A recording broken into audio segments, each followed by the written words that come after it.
Sidelines with Rob Browne. Talk sporty to me.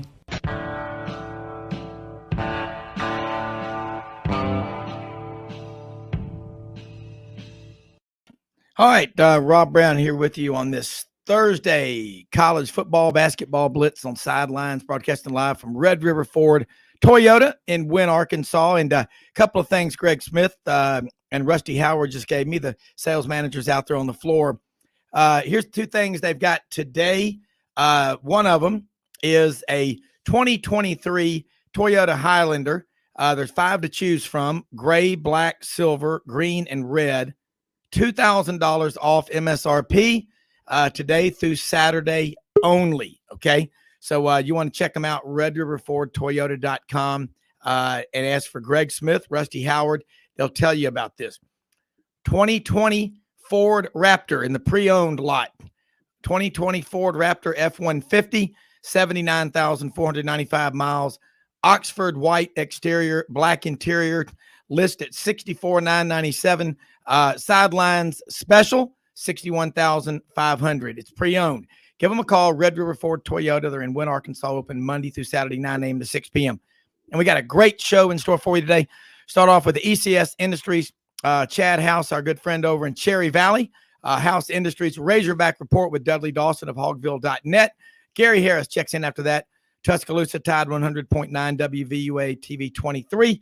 In the top of hour number 2, we'll head over to Memphis and talk to Coach Matt Dean, looking at the big picture of college athletics, D1, 2, 3, all over. And in segment number 4, head over to Coastal, ESPN Coastal in Savannah, Georgia. Ben Troupe, Gator All-American, 5 years in the NFL. The best collection of hats, fedoras, as Jimmy pointed out, of any man you will have on a show. And just a great guy. We love having him on. We do all of our guests.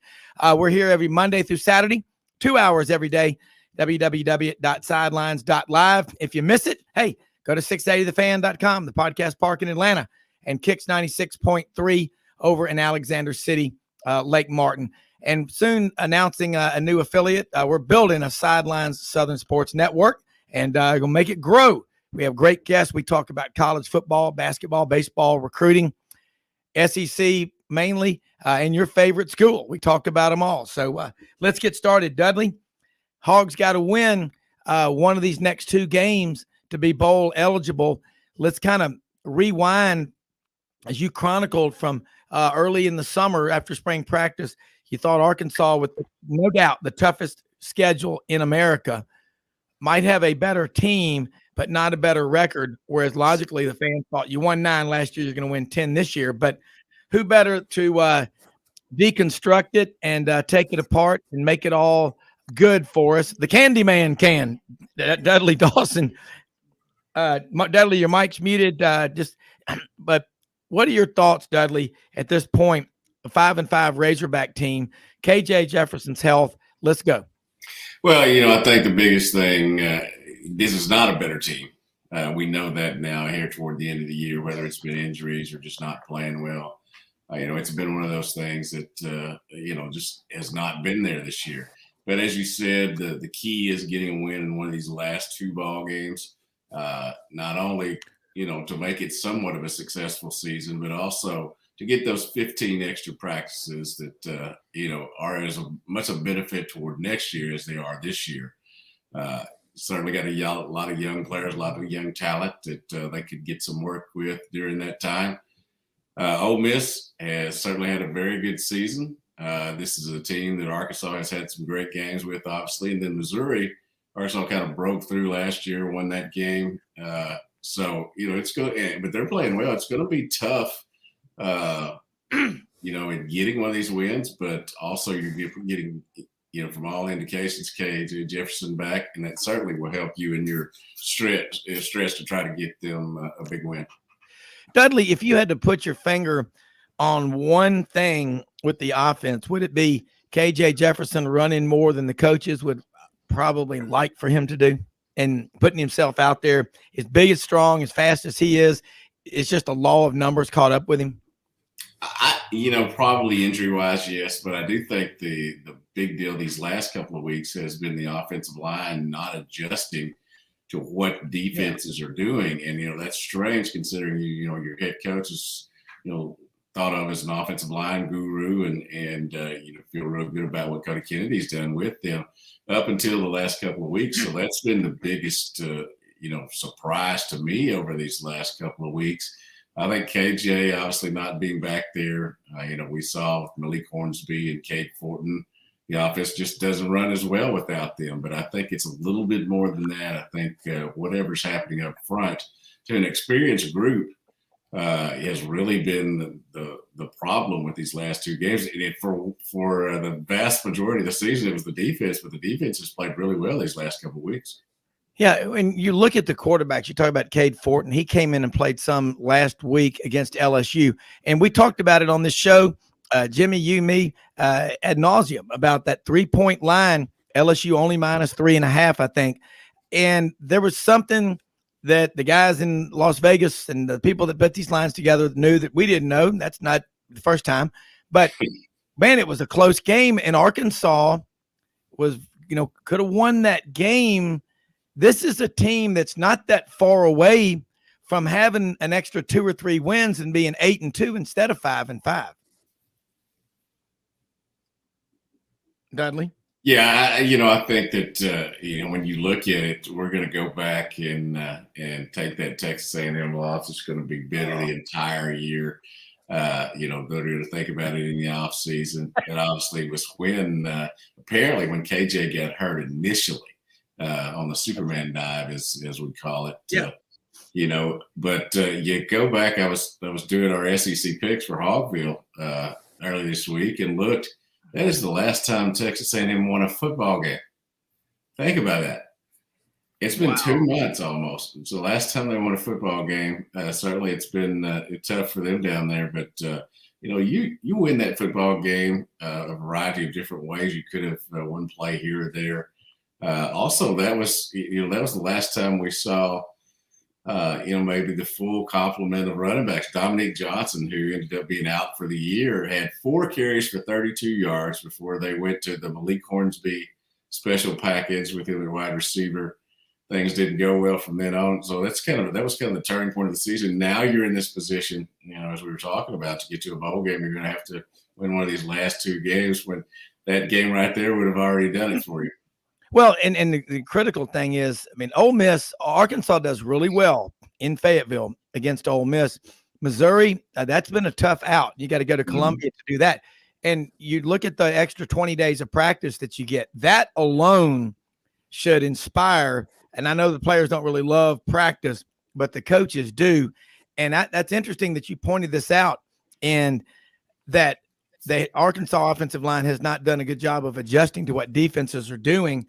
And, as great an offensive line coach as you and I and Jimmy know Sam Pittman is, when you're the head coach, you don't get to spend as much time coaching that position. That's a fact. That's any head coach will tell you that. But I guess the biggest thing is the injuries to critical players, and a couple of more recruiting classes will give Arkansas the depth, Dudley, that I think they won't experience these kind of lulls. Yeah, and obviously last week, Dalton Wagner, who's an experienced offensive tackle for them, didn't play. Tykeus Crawford, who is a young man they feel really good about, was introduced to Harold Perkins of LSU, who's a phenomenal football player. Obviously, he's kind of the Malik Parsons of the college game right now. He gave him a lot of trouble, but that young man's going to be very good down the line. But you just don't think you're going to get beat the way that they did, up front. And, it goes back to coaches doing a really good job scouting. There's been a lot of people wondering up here if something's going on that, is tipping plays and all that. But I think it's a matter of just execution, and it has been.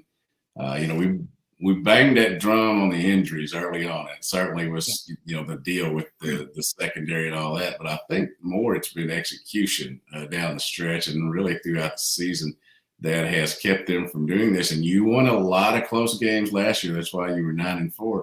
You've lost a lot of close ones this year. That's why you're 5-5. And you can't make it a better comparison from last year to this year. It's winning the close games and not winning them. Jimmy Hodge jumping here with Dudley Dawson, hogville.net on the Thursday college football and basketball blitz. Well, as I was watching this game unwind, and as we got near the end, and obviously Harold Perkins ended it with the big sack that created the fumble. And I was just concerned as far as coaching adjustments go, that I'm saying to myself, after Perkins beat the right tackle for about the fifth time, do you think maybe you'll make an adjustment to keep a back in to help with him? And they just never did. And that was a huge concern for me. And then last year we talked about one area of concern offensively for Arkansas was in the short yardage running game.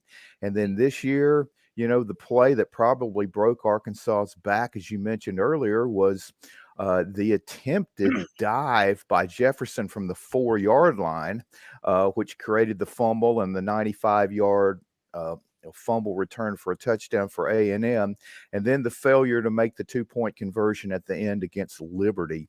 Those have to be two real areas of concern, and I was just curious about what your thoughts were on that.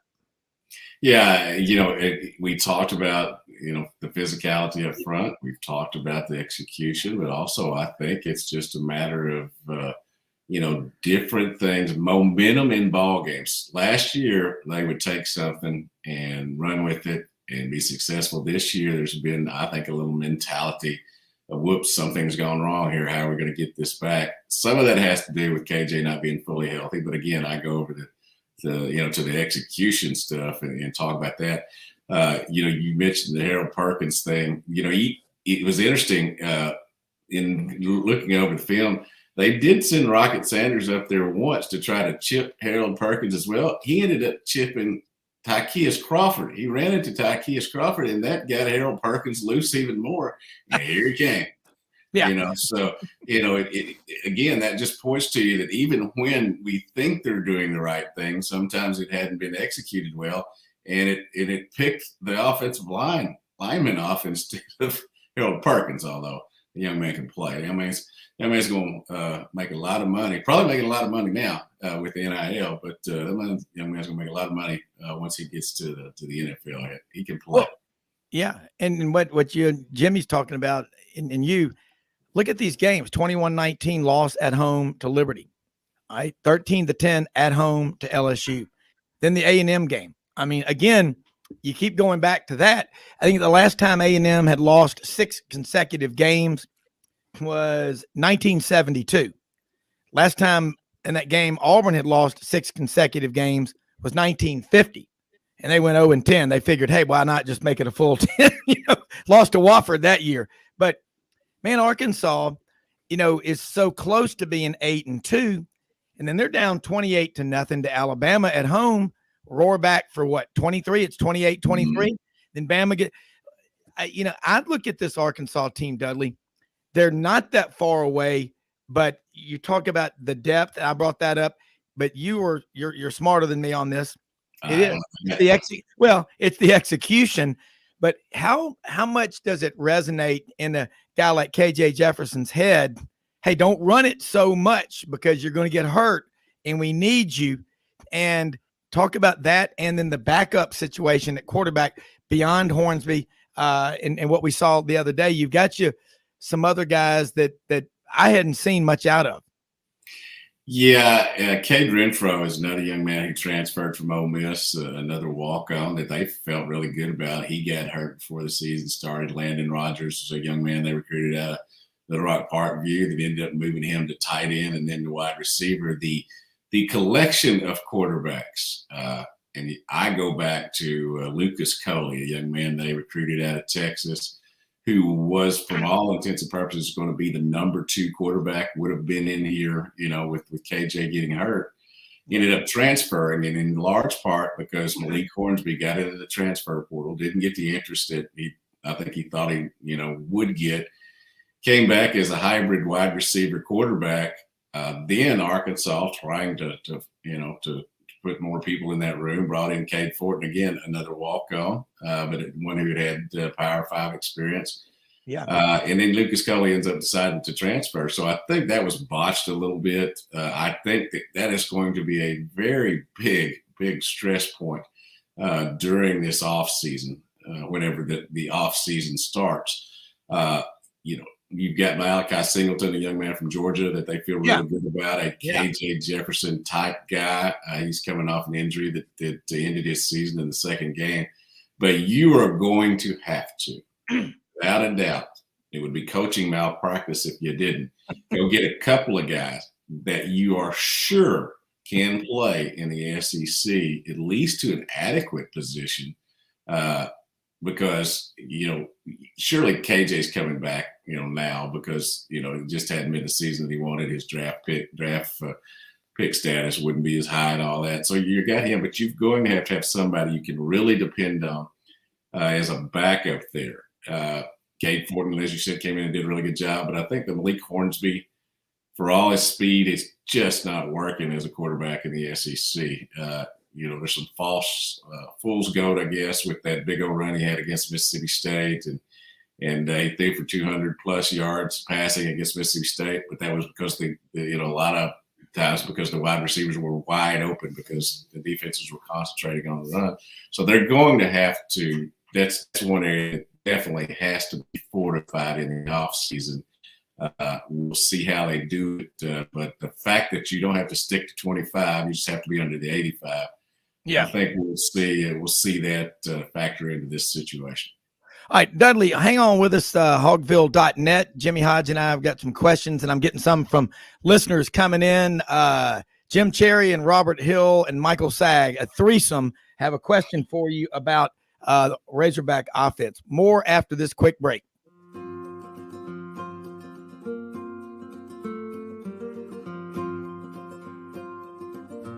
Hey everyone, my name is David Wisdom. And I'm Shelby McNeil, and we're attorneys with Haggard, Cleveland, Pierce, Thompson & Short, your local Auburn law firm. Established in 1959 right in the heart of Auburn, Haggard, Cleveland, Pierce, Thompson & Short has grown in response to our clients' legal needs. We're a full-service law firm focusing on the legal issues our clients face. We take pride in providing our clients with exceptional legal services, ongoing communication, and skilled representation. If you have any questions about our services, please give us a call or visit our website today.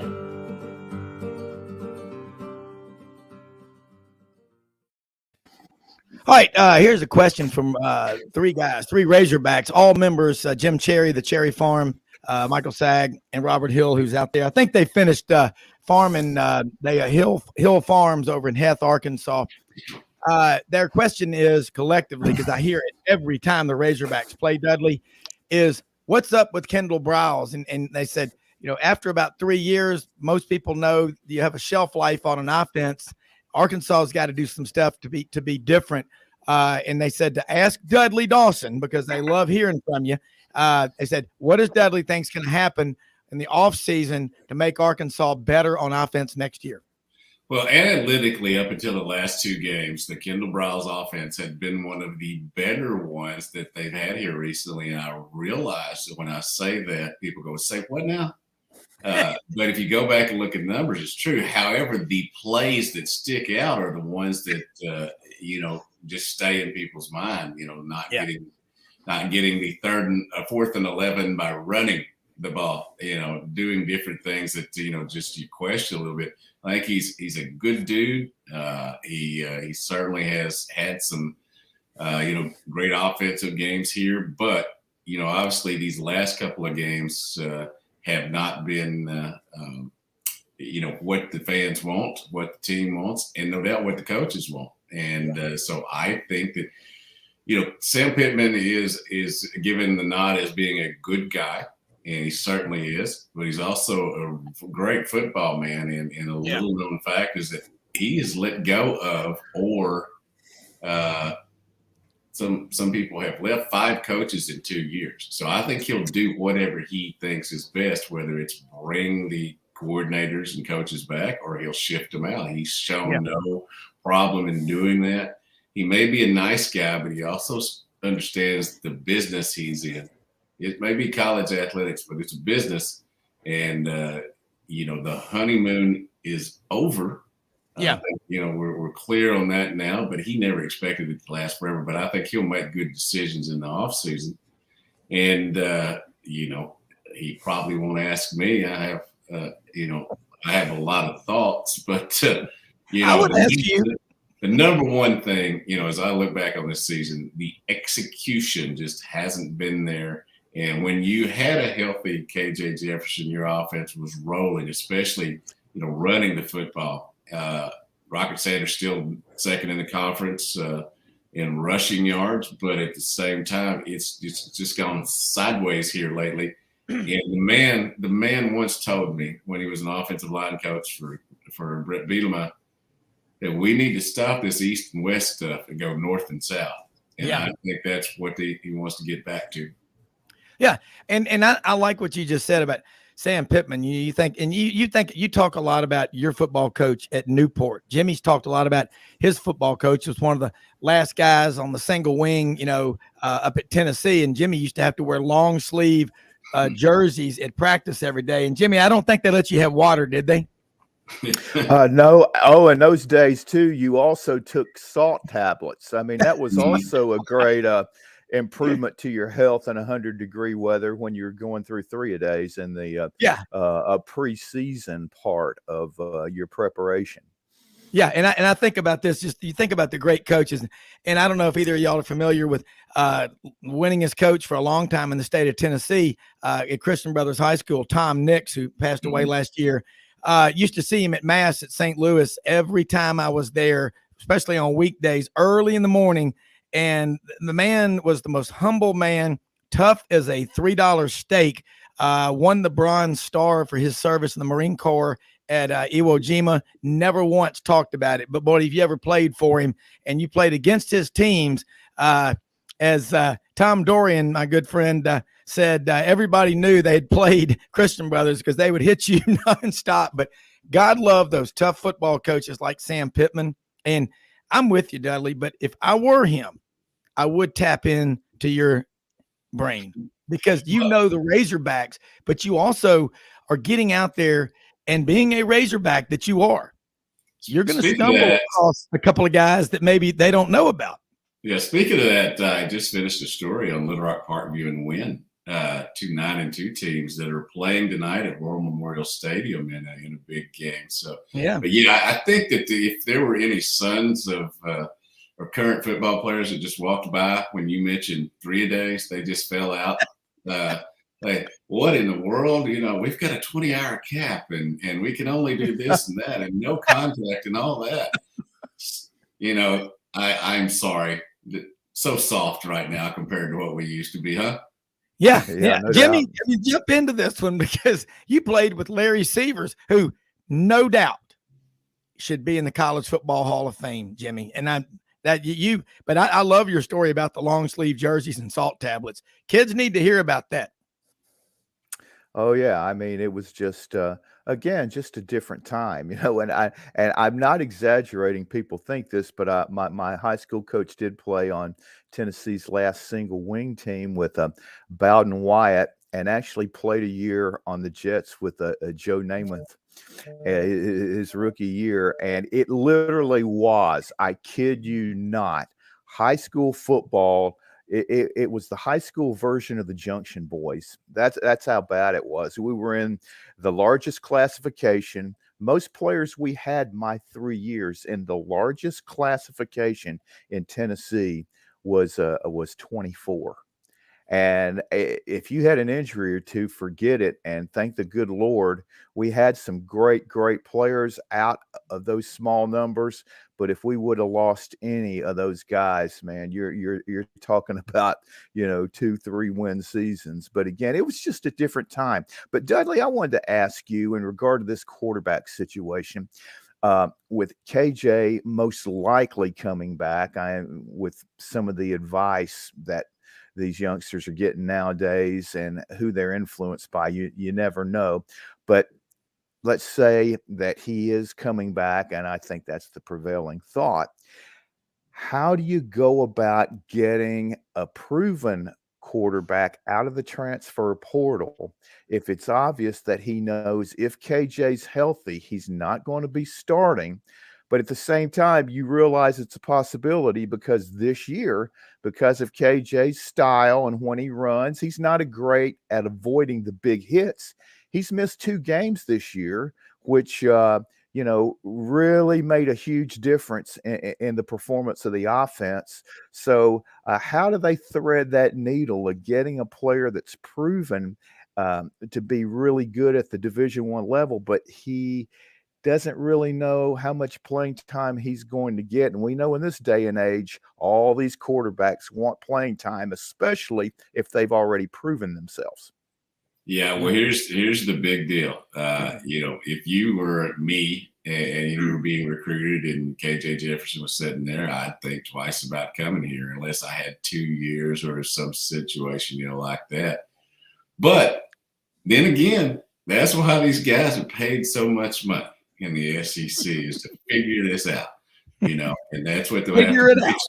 It's going to be a connection thing, it's going to be, that they know the kid from back in the day that they recruited him, or they, from familiar connection, whatever. It's going to be something. It's not going to be easy, but that's the reason college football coaches make more money than sports writers, and is to figure out these issues. And that's one of the things they have to do. Well, I mean, that's as simple as I can put it. It's going to be tough. Here's Can you imagine that conversation? Hey, Yeah. look, we would really love to have you play, but you got KJ. Yeah, but he gets hurt. Yeah, but he doesn't get hurt enough.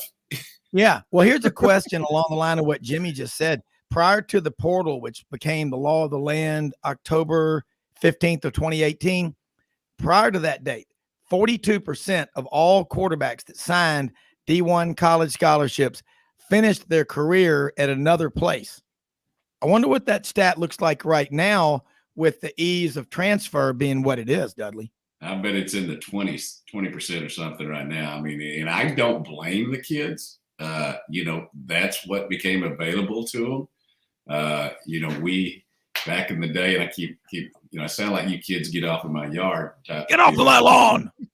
But back in the day, you came to a school, you stayed there, you waited your turn. I mean, Arkansas had several 4th and 5th year quarterbacks getting their first playing time back in the day, leading them to great seasons, but that's just not a thing anymore. So you've got to find the right mentality. And again, that's it's tough. And here's one of the things that Coach Pittman talked about earlier this week. He would love to have 25 high school kids all the time, develop them, have them in the program, get them ready to be the next one. But that's not how it works anymore. You have to use the portal. You have to have a combination of those two things. It is a lot tougher coaching these days now than I think it was back in the day, because you can't drive them into the ground. You can't make them stay there. And you really, for a big portion of probably their time here, you can't get on them too much or they'll just head out the door. Well, I got to tell you, I got 4 kids, and my youngest one's 22.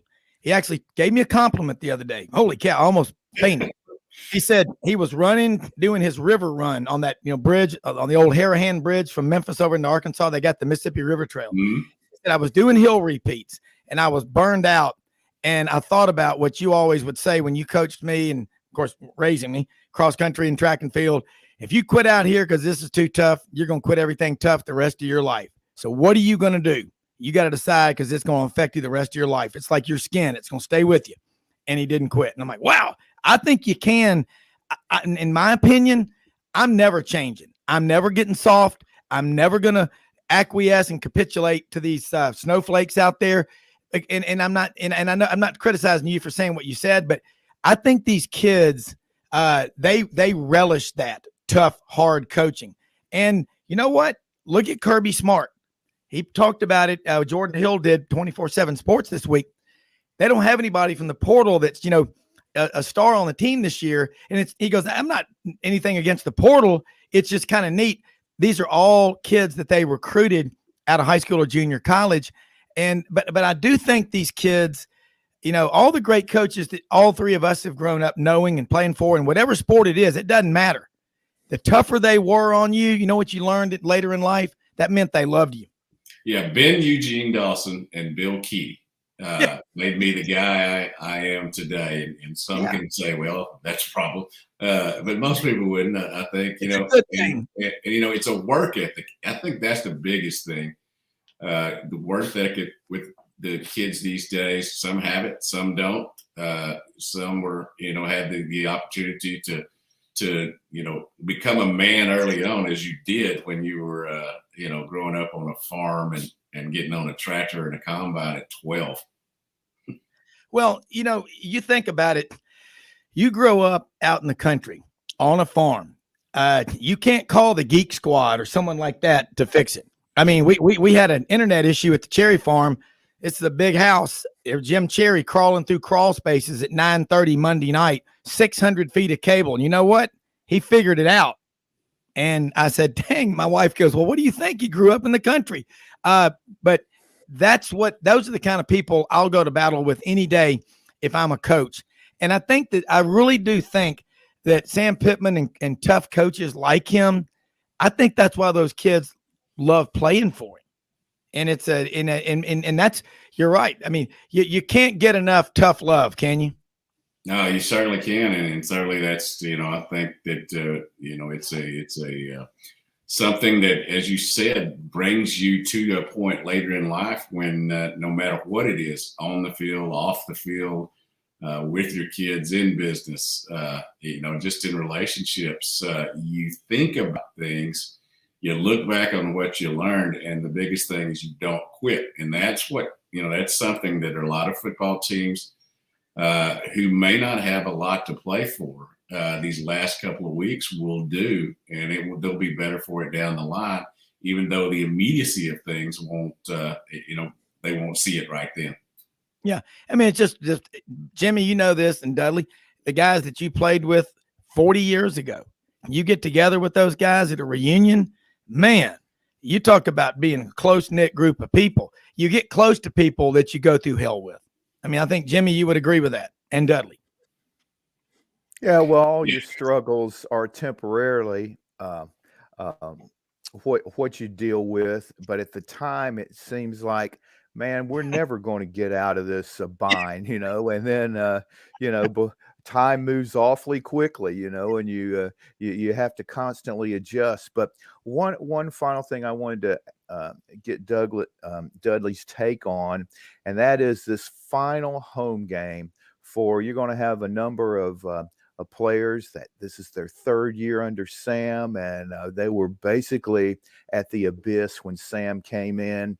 There's been tremendous progress made at Arkansas during their time there, and they have to feel that, hey, you know, we can look back on our time here and say, hey, we were key ingredients in turning this thing around along with this coaching staff. And I guess earlier in the year, or maybe before the season began, when you looked at the schedule and saw you had that string of 3 straight home games late in the year, I don't think many people thought we were, you know, you were in a position of losing all 3.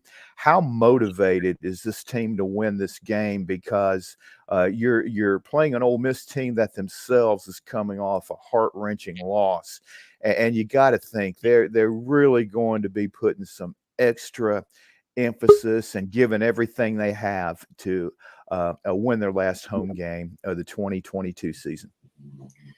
I missed some of that, but what I did hear was your situation like a home game and having to, you know, a lot of these seniors that are. Dudley, you there? Yes, I drifted off there. I do believe you're saying something about. You got an echo in the background. Yeah. Okay. Go ahead. You know, I think he was talking about the situation with seniors and coming from the, you know, where they were at to where they are now. A lot of. Hey, Dudley, you're on 2 devices, so if you can. Yeah. Okay. You there? Can you hear me now? Yeah, still get an echo. You got two devices going is what it looks like. Yeah, there's two things going on. Maybe you got a phone and a laptop going or something, but we're getting an echo in the background. But try to finish it out. I know we're about out of time for the we're going to be going. Jimmy is right. Okay. All right. Hey, Dudley, look, technical difficulties. We interrupt this program to bring you a special bulletin. Dudley Dawson, hogville.net. Tell them how they can follow you, and we'll get you back on next week. Always love having you on. You're genuine. You're real. You're one of the good people. But let's do this. Hang through the break. We'll be right back with more on Sidelines.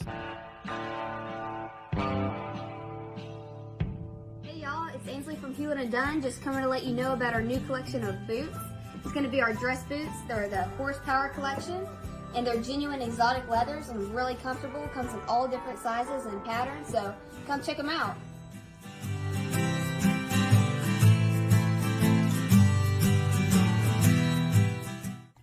Red River Ford and Toyota, located in Wynne, Arkansas. If you're in the market for a new or used car, truck, or SUV, call, go online, or drop by and see them. Located 45 minutes from Memphis, go off the 4 City exit on I-40 and go north about 15 minutes on Highway 1. Easy to work with and still believe in customer service. If you live out of town, they will deliver your vehicle to you. RedRiverFordToyota.com. Just see what they can do. Strengthen your seed zone this spring with quality tillage equipment from House Industries. Located in Cherry Valley, Arkansas, House Industries specializes in manufacturing superior equipment that will minimize your downtime and keep you working in the field. To ensure the highest quality control, all design, fabrication, and testing takes place in a 99,000 square foot manufacturing facility located right here in the heart of the Delta. Locate your nearest House equipment dealer online at houseindustriesinc.com. House Industries, breaking ground. Sidelines with Rob Browne. Talk sporty to me.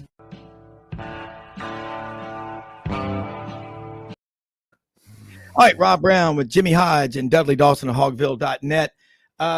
Dudley, come on back in here if you can. If not, we'll do it again next week. Jimmy, if he comes, here comes Dudley.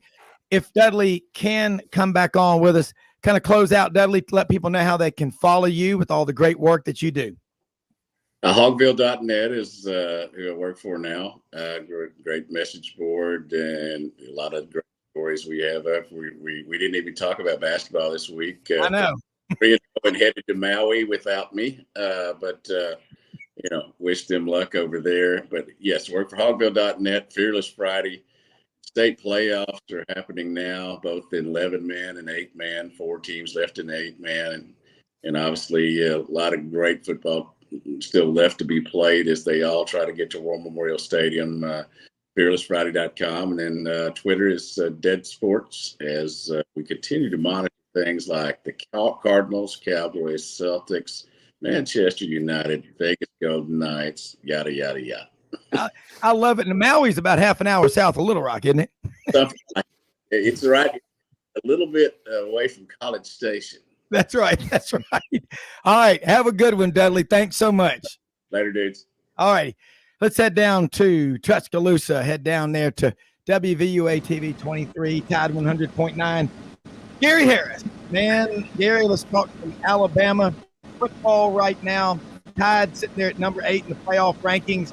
Got a good win in a tough environment on the road.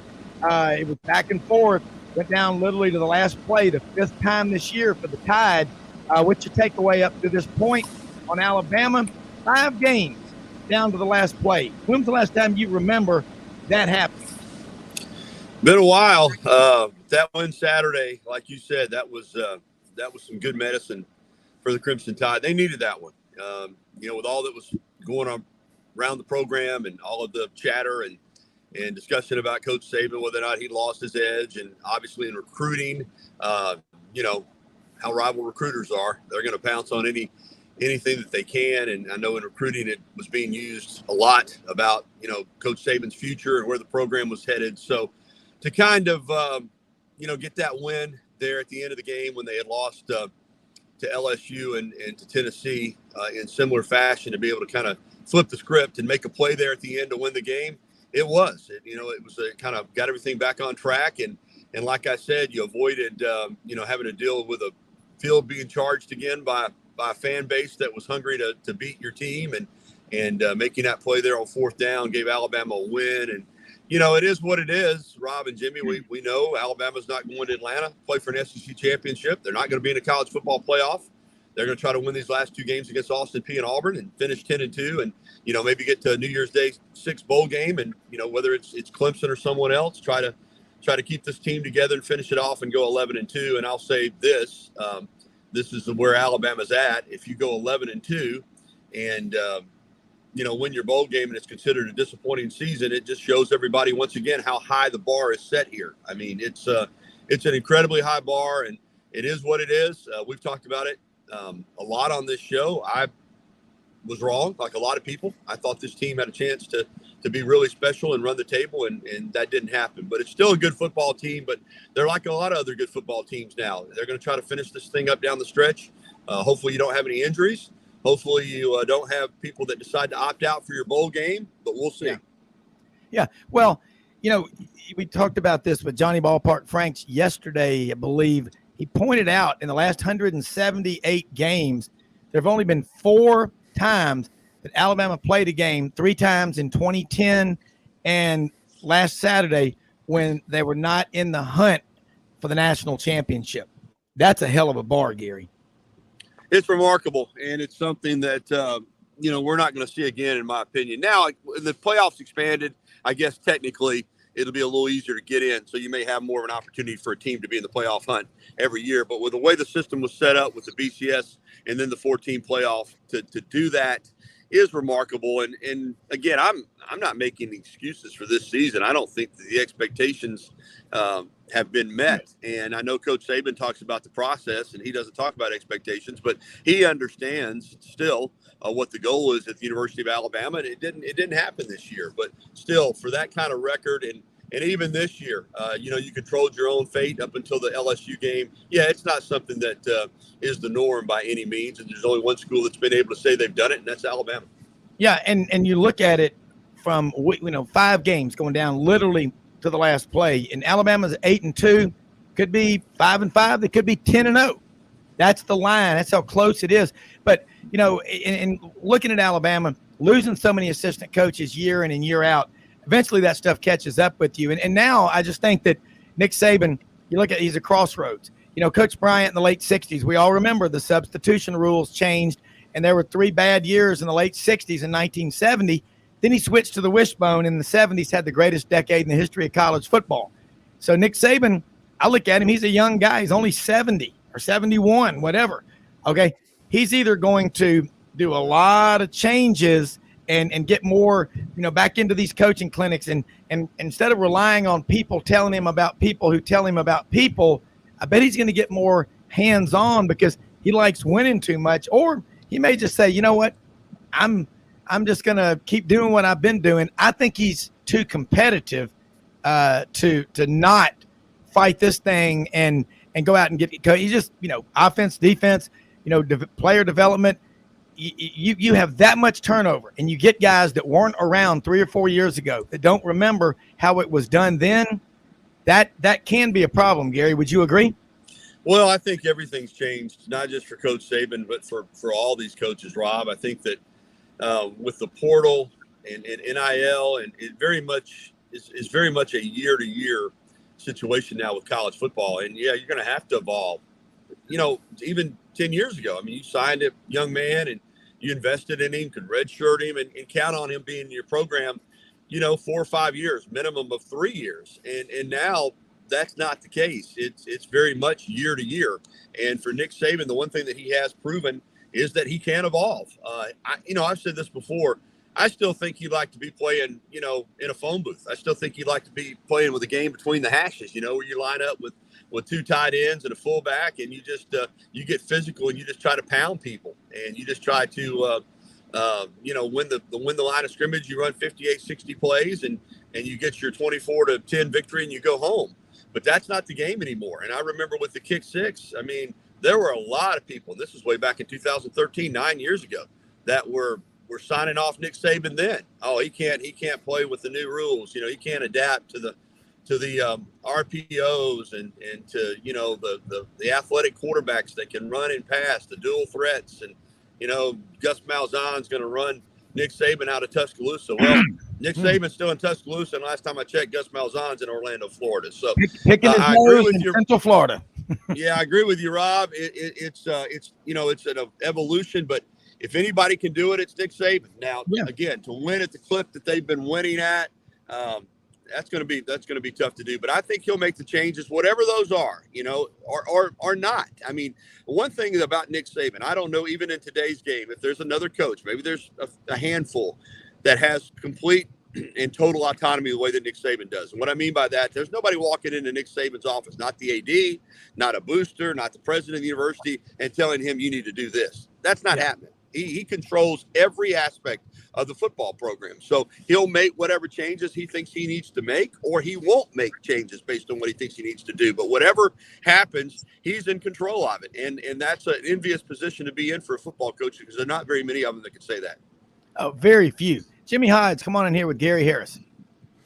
Well, Gary, we all know that the most critical position in the sport in this day and age is quarterback.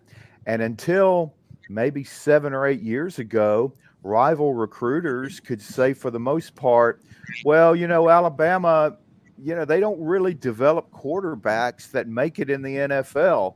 And well, now that argument's just been completely blown out of the water just because of Saban's ability to adjust and his skill at doing so. So what do you see as far as the competition for the quarterback job, how that goes next year? Because you've got two really highly touted high school players. Milrose had some valuable experience, especially against Arkansas. Ty Simpson is a tremendous player, but do you see them adding possibly a portal player, or how do you see that working out? Well, it's going to be interesting because you're right. They've been on quite a run, Jimmy, at quarterback with Hurts and Tua and Mac Jones, and now Bryce Young, all of whom are either playing in the NFL or will be playing in the NFL. And now next year, for the first time in a while, you've got some quarterback questions. You mentioned Milroe and Simpson returning, and then you've got two highly touted freshmen in Holstein and Lonergan coming in.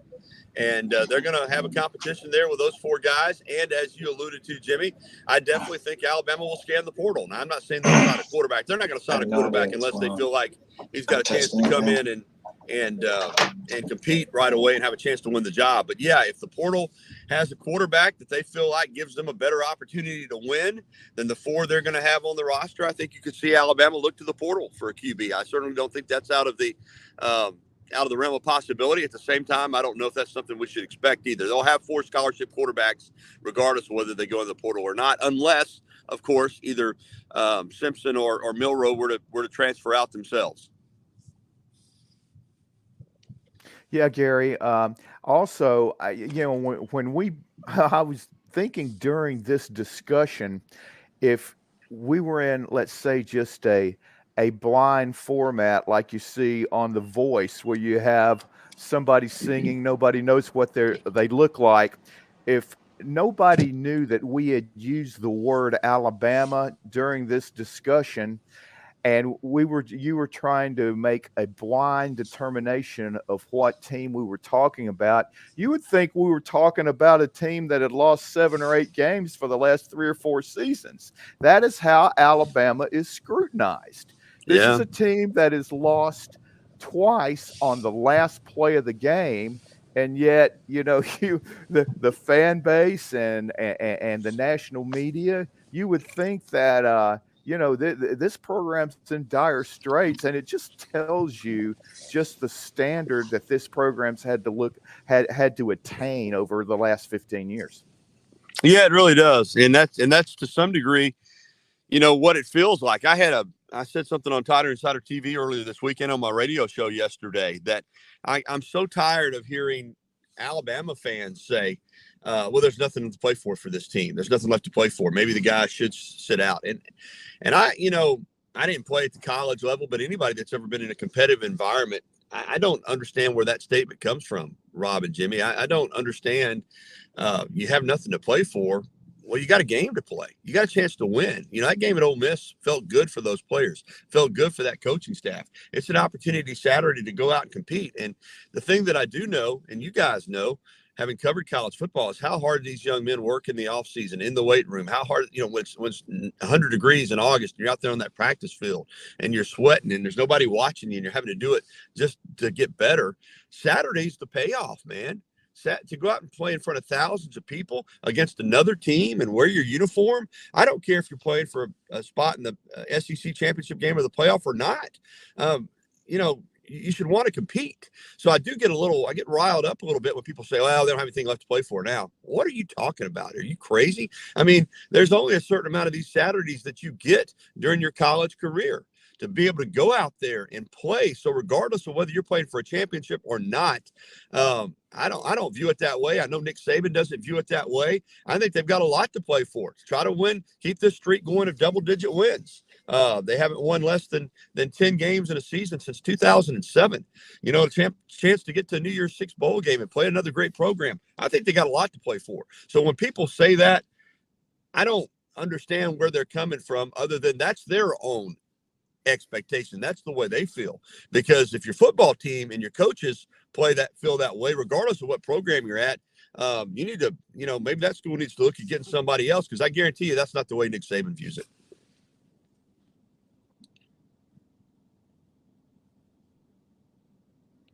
Yeah, Gary, I'll fill in here because it looks like Rob's having some issues with his headphones or microphone. Okay. And but I wanted to move on just to the fact that this team at halftime of the Ole Miss game really looked like they were in trouble. Ole Miss had really controlled the momentum of the game. Two different times they had a 10-point lead, and they cut it to 17-14 at the half. And it seemed like in the second half, especially up front on both sides of the ball, Alabama really stepped it up. You had some clutch power running by Jace McClellan, which sustained a couple of drives. Ate up time. It kept Ole Miss's offense on the field. And then on the other end, until that final Ole Miss possession, Alabama's defense had pretty much shut Ole Miss down. And the way things had been going, it was, I thought, a big hurdle for Alabama to climb, because there had been a lot of criticisms about the lack of adjustments, especially on the defensive side of the ball. And in the second half, they really came through. And even though they gave up the two big runs on the final Ole Miss possession, when the game was on the line on that fourth down play, Alabama, even though they only rushed 3 guys, I would have sent more, but the coverage was perfect and they came through with a huge win. Yeah, I think you said it, Jimmy. On the line of scrimmage, all those points that you hit on are things I've talked about this week, and I got to go after this answer anyway. But, yeah, I thought up front on defense, it was the defensive line's best game maybe of the season.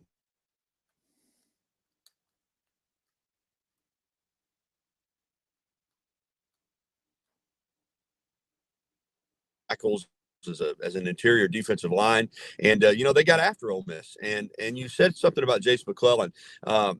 Gibbs kind of in that game, and we didn't see him much, and Jace did something that Alabama's been missing this year. He ran between the tackles, Jimmy. This has been a really perimeter based run side and using his speed, but in this game they needed to churn out some first downs, and Jason McClellan hit it in there and ran hard. That had been missing. I saw the offensive line getting out and getting to the second level, and that, quite honestly, putting some people on their backs.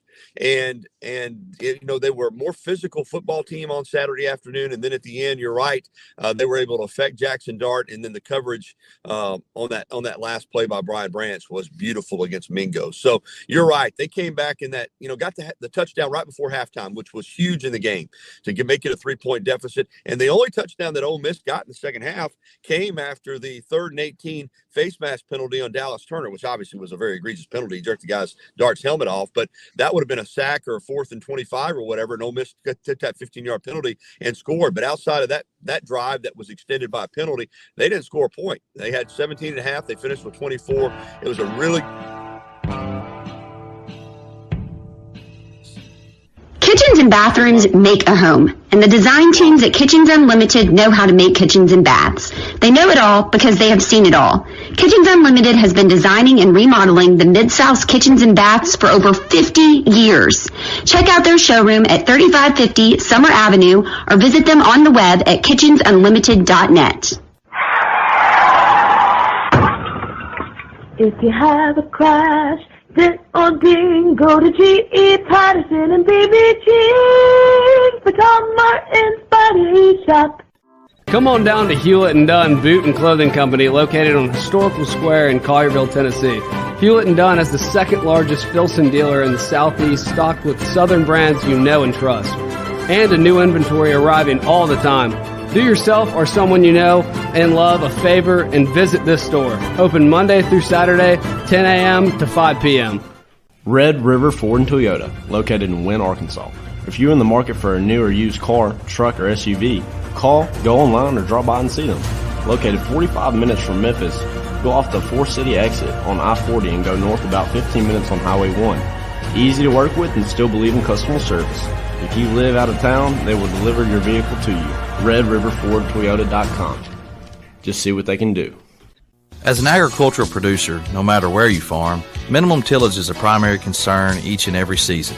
At House Industries in Cherry Valley, Arkansas, we manufacture equipment to help you maximize efficiency when planting and watering a crop. Pieces like the pulverizer, bedder roller, 3-bar do-all, and bed conditioner assist you in optimizing seedbed preparation and ultimately your bottom line. Visit HouseIndustriesInc.com to locate the dealer nearest you. House Industries, breaking ground. Sidelines with Rob Browne. Talk sporty to me.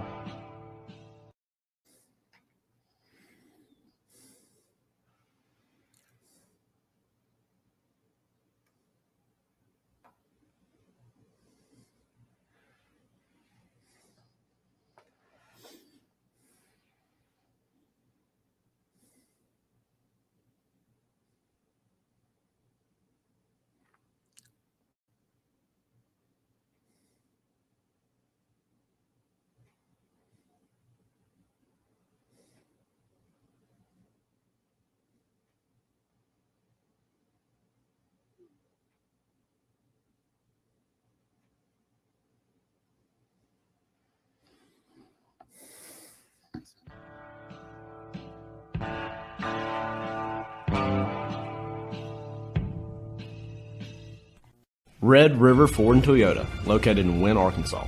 If you're in the market for a new or used car, truck, or SUV, call, go online, or drop by and see them. Located 45 minutes from Memphis, go off the 4-city exit on I-40 and go north about 15 minutes on Highway 1. Easy to work with and still believe in customer service. If you live out of town, they will deliver your vehicle to you. RedRiverFordToyota.com. Just see what they can do. Strengthen your seed zone this spring with quality tillage equipment from House Industries. Located in Cherry Valley, Arkansas, House Industries specializes in manufacturing superior equipment that will minimize your downtime and keep you working in the field. To ensure the highest quality control, all design, fabrication, and testing takes place in a 99,000 square foot manufacturing facility located right here in the heart of the Delta. Locate your nearest House equipment dealer online at HouseIndustriesInc.com. House Industries, breaking ground. Sidelines with Rob Browne. Talk sporty to me.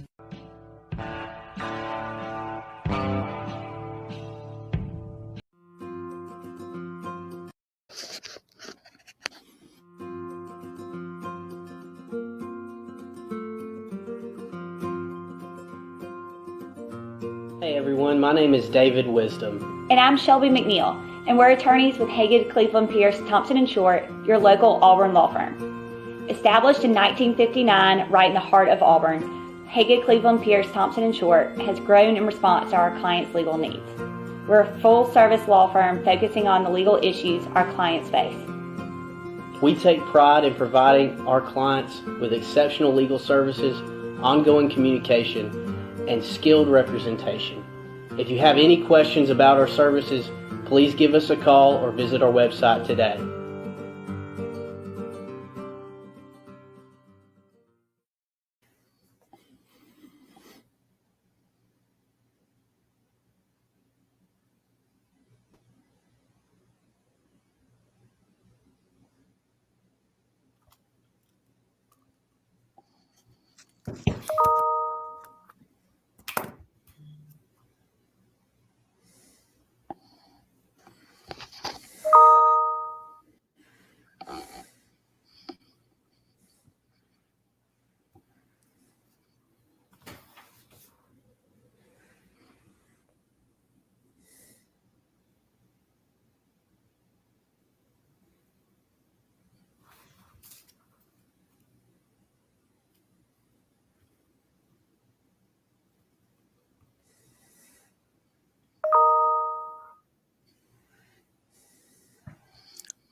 Okay, Matt, Jimmy, can you hear me? I can hear you.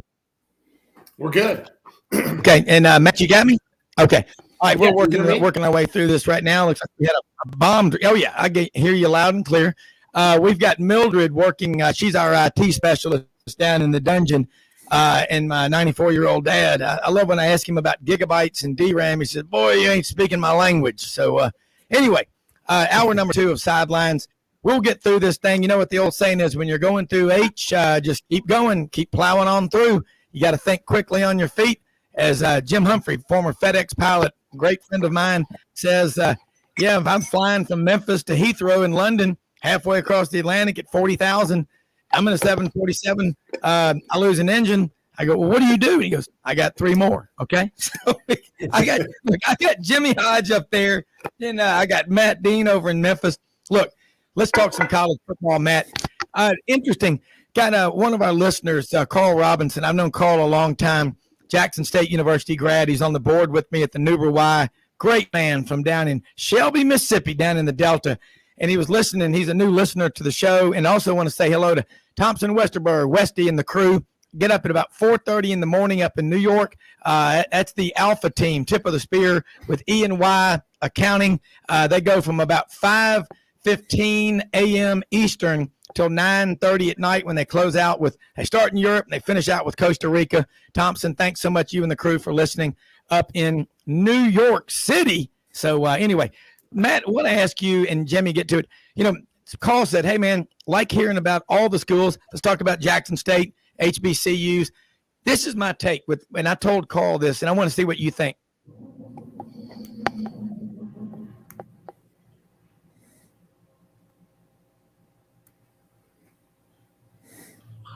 Talking about Dion, if he can plow through and make this thing work at Jackson State, he's in his 3rd year. That's good for HBCUs. That's good for college football. A rising tide floats all boats. You've seen D1, D2, D3. You got a son on the staff at Oregon, used to be at A&M. You've coached. You get it. Damn it, it matters everywhere. And like Carl said, man, Jackson State University, we think about Grambling, over 200 players that Eddie Robinson coached went on to the NFL. Your thoughts about a program like Jackson State and what Dion has done and meant for them, and they just had ESPN Game Day there. What do you think that's meant for them financially? It's phenomenal. For me personally, as a former athletic director, the energy. Okay. Jimmy, can you hear me? I can hear you fine. Okay. we'll keep working our way through this. But I think about the schools and what it means to have your football program winning. It's the front porch to the entire country of your university. And no doubt about it, everybody is watching what prime Deion Sanders is doing. And you think about this going forward, you know, people are going to come after, they're going to come after prime. And Jimmy and Matt, y'all jump in here when you can. We've had a technical difficulties right now. Mildred, our IT specialist, is working on it. Mildred, you have any idea what's going on? Well, Paul, I don't know. But I think about all these schools around the country. You bring in NIL. You know, Marcus Hunter out of Sewanee, Georgia, Collins Hill High School, was the number one player in high school last year. He ends up going and signing. He was a commitment to Florida State. I think Marcus Woodson, the secondary coach who had been at Memphis and Auburn, great guy, had recruited him to Florida State, had him committed. But on signing day, he signed with Jackson State University. And I think about it, what that has meant in terms of exposure and all for Jackson State. Can you put a price tag on that? I mean, it's the crowds at the games, just the level of interest. People start donating money, businesses, corporations, NIL. That's where NIL can be a big player. Again, Jimmy, Matt, y'all jump in when you can. But I mean, as far as NIL goes, though, I think the players, it shouldn't be a pay for play. And I think that's what they did at Texas A&M. They brought a bunch of guys in there, bunch of almost like hired mercenaries. I don't think they understand the Aggie culture, the traditions, and all that is Texas A&M. And you're seeing here late in the season, just an LOE, lack of effort, very little focus at all. And, what does that mean? What I'm saying is, how much, how many of these players at Texas A&M are going to be transferring out after this year? You bring in a class ranked number one in the country, according to all the recruiting rankings, and you got to say, well, what does that mean? How many of these guys, how many of these true freshmen have contributed? I see Walter Nolan, big defensive lineman. There were 7 5-stars in this class. And you look around at A&M, and they've lost, 7 straight games? The last game they won was when they beat Arkansas. And Arkansas knew it then, and they know it even and feel it even more so now. It's even more painful as this season has played out. A&M is a disaster this year. And how does this happen? I mean, this is year 5 for Jimbo and the Aggies. And next year they should be really good. Really? No, I think you're playing kick the can. The only reason A&M hadn't pulled the plug on this failed experiment with Jimbo Fisher at quarterback is that there's an $85 million buyout. And somebody or a group of somebodies are going to have to write that check, wire the money in, ACH it, whatever, to Texas A&M, to Jimbo's bank account to make him go away. I don't see things changing. Going into year 6, hey, put the bumper sticker out in Aggie land. Next year is here. Go Aggies. What are you waiting for? I don't see other programs. Again, Josh Heupel, what he's doing at Tennessee, hey, in year 2, he's already had Tennessee number 1 when they went into the game November 5th against Georgia in Athens as the number 1 team in the college football playoff rankings. Now, Georgia beat them soundly. Rain or no rain, it doesn't matter. I think that made the score closer. It wasn't as close as the score. Tennessee got a cosmetic touchdown late in the game, but these are facts. Georgia's defense held Tennessee, at the time, the nation's number 1 offense, averaging about 50 points a game. They held them without a touchdown for the first 55 minutes. I mean, that's hard to do against anybody, including a rental win. That is focus, man. That is a team full of players they have at Georgia that are dialed in, intense, and they get it. Okay. That is the toughest thing to do.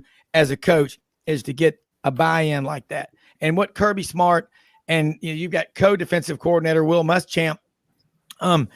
You've got some really smart guys that know about defenses. And just like an offensive coordinator might have about a 3-year shelf life for what he's doing, you've got to, on defense, be able to adjust. You look at schools, a lot of these rhythm, pace offenses, hurry up, no huddles. The first 16 plays, 20 plays are all scripted. And you see things are going really well. Then once they get out of that scripted part of their game plan, if they don't adjust and make changes, and the other team has a defensive coordinator who is making those changes, someone that's really good, like a Muschamp or Kirby Smart when he was at Alabama and still at Georgia, somebody like a Jeremy Pruitt, who, despite what happened up at Tennessee, still one of the greatest defensive coordinators and recruiters and X's and O's coaches you're going to find anywhere. And he's going to make a comeback in college football. And what happened up at Tennessee is way deeper than just Jeremy Pruitt. I think that's going to all come out. There was a lot of stuff going on. But you know what? Tennessee's moved on. But you have got to be able to adjust. Adaptability, interchangeability. Brother Oliver, who I think is the greatest defensive coordinator in college football history. Brother Oliver talks about interchangeability of your defensive players. Everybody on your roster needs to know what everybody else's assignments are. That's why every now and then you would see a Brother Oliver defense blitz 10 or blitz 11. You don't see, I've never seen anybody else really do that. Not seriously, it may be done on some level that I don't know about. But Brother Oliver has, to me, was the smartest defensive mind I've ever seen, no matter where he went, whether it was, in Alabama on 2 tours, Clemson, Auburn, a couple of tours, the Memphis Showboats, a lot of fun. Speaking of the Showboats, they are coming back, USFL to Memphis. Used to love to go out there on Walgreens on Sunday, get the 48 pack of Bud Light, put it in a backpack, go to the games. A lot of fun. USFL, it's football, spring and summer. Got to have it. Matt, Jimmy, again, jump in when you can if you're hearing me. Rob, this is Matt. Can you hear me okay? I'm just saying to myself right now, where we are in college football, a lot of fans are trying to be critical and say NIL is ruining the game. It's not ruining the game. You're going to see a correction in the marketplace.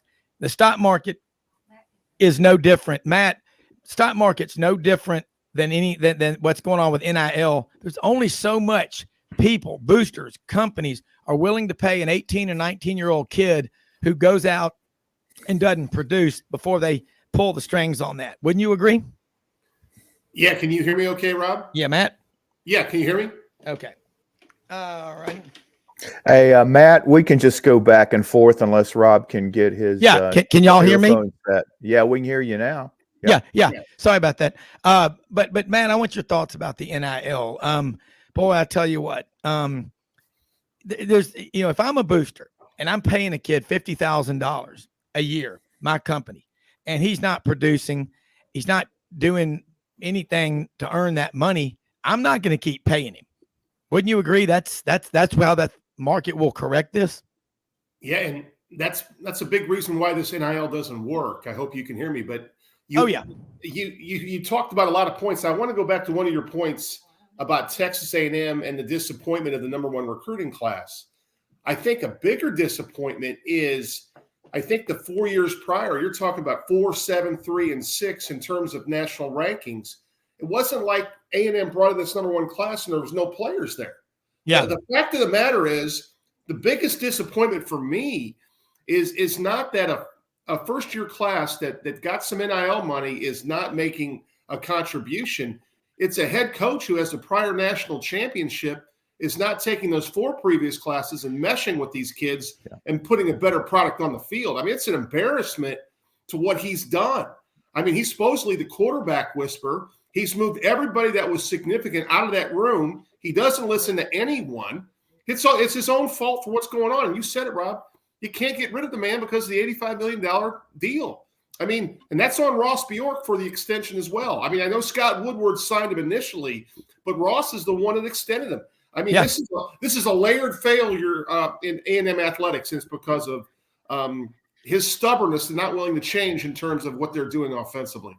Yeah, and I agree. You've got a room full of J.R. Ewings out there. Nobody is in charge. It's great to have all that money, but it's like a lot of boards that you've probably served on and maybe serve on currently, and I've served on, and I've seen it before, Jimmy. Everybody in there has all kinds of ideas, but they love going to that board meeting, maybe because they can pick up a check every time they're there and they get a nice meal and free drinks and everything like that. Hey, if I'm having a board meeting, I'm getting one of those round cable spools. They put telephone cable line on. I'm going to stand it up with no chairs, get everybody around there, say, now let's solve some problems. I bet in 10 minutes we can get a lot done. Jimmy, jump in. Your thoughts on where we are, NIL, but it can help and bring a lot of money to schools like a Jackson State, like Tennessee State. And then you look at A&M where they put a lot of money into NIL, got the number one recruiting class, 7 5-stars, 23% of all the 5-stars in America signed with A&M, yet they're 3-7. I mean, there's no immediate transfer of success, is there? Well, no. And then when you have certain players getting better NIL deals than other players, it creates, I guess you could say, a cancer in the locker room because you get a lot of jealousy. All these players were very highly recruited. And when they find out maybe that their NIL deal is not better than that of some of their teammates, then that causes friction. Whereas if you look at other programs that maybe don't sign these incoming freshmen to huge NIL deals, but they build via the transfer portal. And obviously NIL deals are offered to those guys, but I don't think they tend to be extravagant. And we all know the money that A&M boosters have, and it's been publicized how much money they have reportedly spent for this class of 2022. But I think Matt really hit an important point, because realistically, no matter how much some of these incoming freshmen are getting paid, the reality is at this level of college football, especially in the SEC West, not more than 3 or 4 true freshmen are going to make an immediate splash. The key is developing those earlier classes that were ranked 4th, 7th, 3rd, and so forth. And just, you would think through natural development and with coaches that have been part of championship staffs, you would think they would develop them to the point that they would be a very efficient team. But right now it's not happening. And I think it comes down, though, to the most important position. I've said it endlessly, is quarterback. I mean, even with Kellen Mond starting 50 games in his career, give or take a game, he never was consistent. He broke a lot of stat records because he started so many games, but again, they never got to where they wanted to. And now, right now, their quarterback situation is as chaotic as I can ever remember it, and I just don't know what they do to get out of it. Yeah, I agree. Matt, both of y'all make great points. Let's switch gears. Let's head out west. Tyler Dean is on that staff at Oregon with first-year coach Dan Lanning. Last week, had to go up to Seattle, play Washington. Historically, Washington, a really strong program, wins on a field goal there at the end. Oregon's there at 8-2. They were number 8 in the playoff rankings. What's going on in the Pac-12? Bo Nix, he shows up, but where do you see that conference championship ending up? And can they get a team, in your opinion, into the college football playoff? They got a few contenders. Rob, that was a tough loss for my Fighting Ducks. The game was actually played in Eugene last weekend. Sorry about that. Time. Yeah, that's what happened. Hold those thoughts. We're going to take a quick break. Yeah, and we're going to come back, talk with Matt Dean, Jimmy Hodge, Rob Browne here on Sidelines on this Thursday College Football and Basketball Blitz. Now more than ever, it is so important to shop local and to buy American. For 60 years, Hewlett & Dunn Boot and Clothing Company has been on the historic Collierville Square, and we strive to sell made in the USA products when available. With over 7,000 pairs of Western boots and work boots in stock for men and women, come and see our huge selection of clothing, jeans, and accessories from top brands made in the USA. Please support local business and come shop with us at Hewlett & Dunn Boot and Clothing Company. God bless the USA. I can't hear anything now. Hello. Hello. Okay. Okay. All right.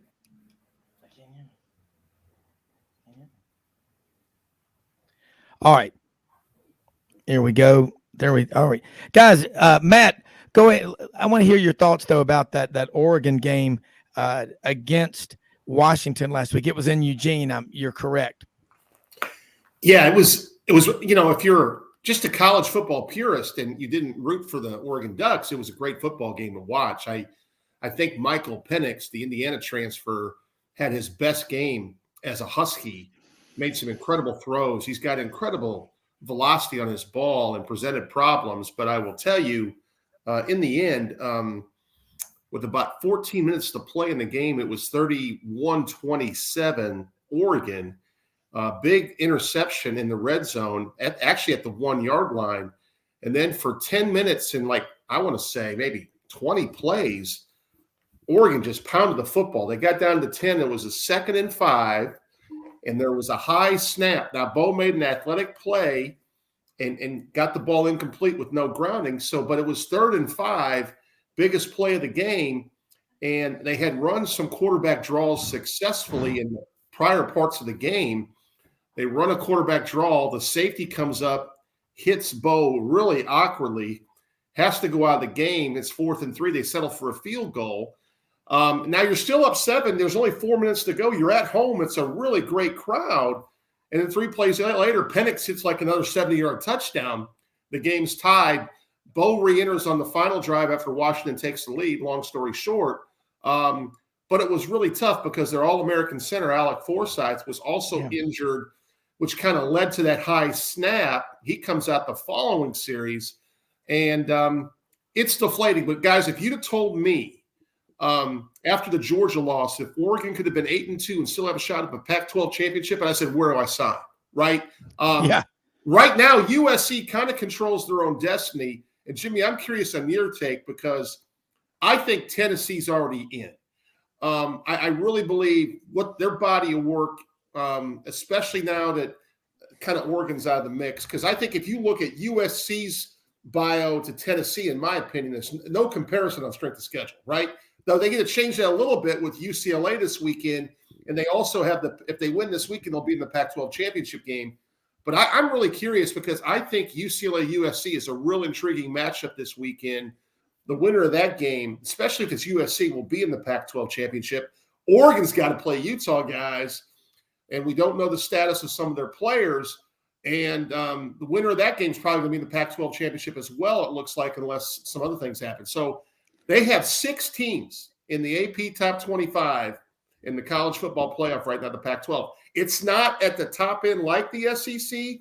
Yeah. But I tell you what, they kind of beat up on their own. As some people have said, they kind of cannibalize on their own.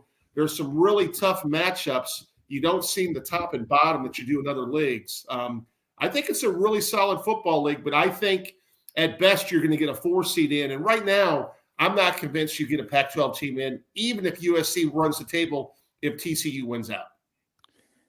Jimmy, you made that case. You ain't going to keep a 13-0 TCU team out of there. Right.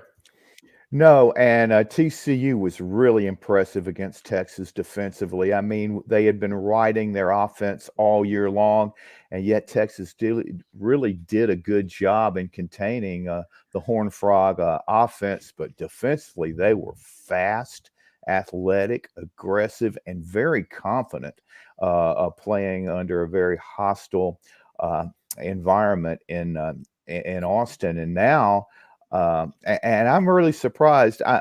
I'm not a betting man, but I do glance at the lines on these games, and the odds makers only have TCU as a 4-point favorite at Baylor after Baylor just got blown out at home. Saturday by K-State. So those guys seem to always know something we don't, because I was saying the same thing about that Arkansas LSU line, and had KJ Jefferson played, Arkansas very well could have won that game. But I wanted to say, in regard to that Washington-Oregon game, that's one of the top 5 games I've seen this year. I mean, the execution offensively was outstanding. It killed Oregon when Nix got injured on that keeper, because he had to go out of the game, and they had to be really conservative offensively with the backup. But what bothered me, I thought Lanning made 2 or 3 really questionable sideline decisions that really hurt him. The one play I did not understand. It was a critical play. It was a 4th down play where Oregon lined up in this kind of weird formation. They had guys lined out wide on both sides, and then they all come back into a tight formation. And they were in such a hurry, they had Nix under center on a 4th down play, and they botched the snap. And it was such a missed opportunity. And then after Penix made the unbelievable throw you're talking about after Bo got injured, the backup was still in the game, and they had a 4th and I think 1 from their own 35 maybe. And Nix had gone to the tent, came back, said, "Hey, I'm ready to go. Put me in the game." Lanning had a chance to do it, did not. They ran an option read play. The running back slipped, fell. Washington gets the ball at the Oregon 35. They kick the go-ahead field goal. Nix comes in, and they almost pulled it off, but they had the penalty with the receiver stepping out of bounds, coming back in to be the first to touch it, which left them out of range. But it was really a great game, but a gut-wrenching loss for the Ducks. Yeah, and Rob, I just that's what I want you to do. Jimmy hit it 100%. Jimmy, that play, the first play you were referring to, they initially ruled that Bo had the first down, and then replay turned it over to like 4th and very short, right? And then they just do this exotic formation, and then they get under center, and there's like 2 seconds to go on the play clock. I was hoping it's first half they would have called a timeout there, but they ran the play. Bo fumbles the snap because it's kind of hurried in the play clock, and Washington gets the ball at the 1 yard line, so you cost yourself a chance for 7 points right there. The play on 4th and 1 where Bo's trying to get back in the game, I think Dan addressed that in his press conference. He wishes he's had that back. I think if he does it over, he uses a timeout there, reevaluates the situation. Hell, he may even punt, right? I mean, but the problem right there is their defense had not been able to stop Washington. So I think they felt like we got to get this first down. Otherwise, we're going to get the ball back to them. They're going to win the game in the last play, right? So, and then courageously, Bo takes him back down after the field goal. And I don't know if you saw that play. I thought it was real tic-tac because it looked like the DB kind of pushed the receiver towards the sideline. And the guy barely touched out of bounds, came back, made the play, which would have made it a 40-yard field goal attempt to send it to overtime. And that was on the Oregon sideline. I was shocked, Jimmy, they threw the flag there, because the rule is if you're forced out of bounds, it's different than going out on your own, correct? So it was a real tic-tac call, but it was a great college football game. I'm real curious to see how they respond this weekend. I think they're 2 of the best games on the docket this weekend are on the West Coast with USC and UCLA and Oregon, Utah. All right, look, we're going to bring in Billy Roberts over in Atlanta. Adding to the round table, Ben Troupe. What a day, man. Ben Troupe forgot he had a doctor's appointment, so we'll reschedule and get Ben out of ESPN Coastal over in Savannah. And I know Jimmy is envious of that hat collection of fedoras that he has, but Billy Roberts usually has on some great ball caps. The man probably walks 15 miles a day around the Capital City Golf Club there. That Bobby Not quite Jones that much. built. I wish I did. I got some bad news from my doctor yesterday about my cholesterol, so I got to amp up the walking a little bit. That's right. Hey, man, every day is a chance to get better. And Billy, Matt Dean's on with us over in Memphis, whose son, is Tyler Dean is on the staff out at Oregon. Jimmy Hodge up in Lake Zurich.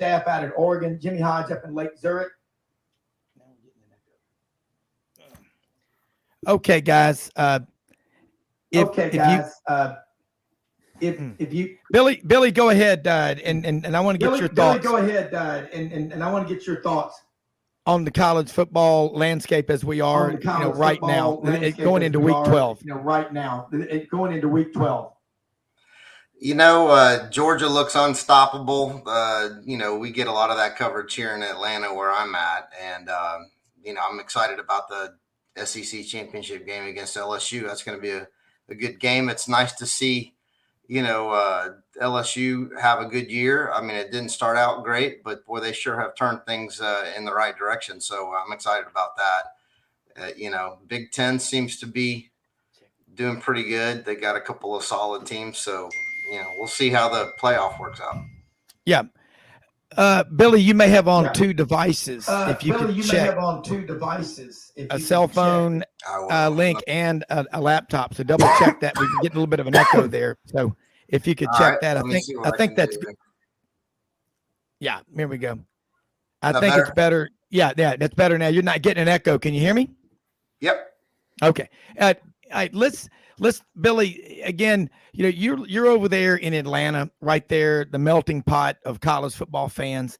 Every school in the SEC and the ACC outside of their respective states, that's their largest alumni gathering, alumni base, okay? Georgia fans right now, they're feeling pretty good. They're looking like they're on a course to play for their third national championship in Kirby Smart's first 7 years. Anybody that says Kirby Smart can't coach is a living brain donor. Would you agree? Well, yeah, it's interesting because I was talking about this with a guy here in Atlanta yesterday that's a Georgia fan. And I just said, money affects people differently. Big money certainly does. Saban and Kirby Smart might be the only guys that, would coach for half the money that they're being paid right now.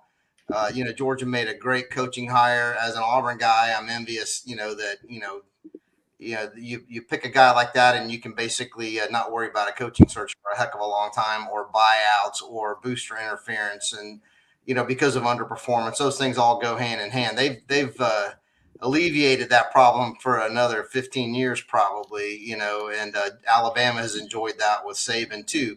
He had the gravitas to come in and go, I've already got a national championship. This is how I'm going to run Alabama, like it or lump it. And everybody fell in line, and the results speak for themselves. So Georgia's on that kind of roll right now and will be for a while. And I think it speaks to, if you're looking to make a coaching hire, obviously you can be set back for a decade if you get it wrong. And that's where Auburn is right now. That's where Tennessee was. Good God, they were in the wilderness for a long time. Yeah.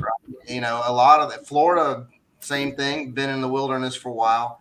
But if you get the coaching search right, it sure does look good from that side of the street. So, hats off to Georgia for making that astute hire a couple of years ago, and they're certainly benefiting from it. Well, Matt, your son's coaching for one of Kirby's assistants, who also was in the process over there as an analyst with Nick Saban at Alabama.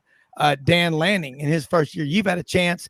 Dan Lanning, that Georgia defense last year was epic. It was generationally incredible. 5 first-round draft picks off that defense alone. Dan Lanning, Kirby Smart, that Kirby Smart coaching tree is off to a damn good start, isn't it? It sure is. And, we talked about building classes. And right now, if you look at recruiting, Oregon's in the top 12 in the country in their recruiting situation.